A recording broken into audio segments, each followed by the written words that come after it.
Iki sesuk arek ana rujak sentul separuh ngalor separuh ngidul.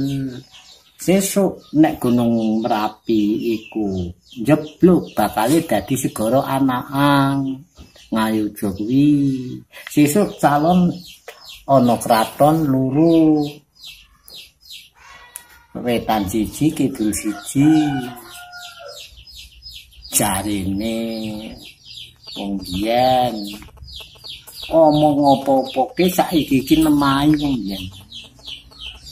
Jaman edan nyenemai. Nek arang edan tak kedumang ning bejo-bejani wong kuwi sing wening eling waspada sing iman. Kuwi kuwi wis apa-apa ki nemahi saiki. Sesuk nek bisa tekan jamane sing ilang dhisik bangsa kewan manuk. Wis ilang. Wong kuwi nyawane gamblik kaya nang lawang.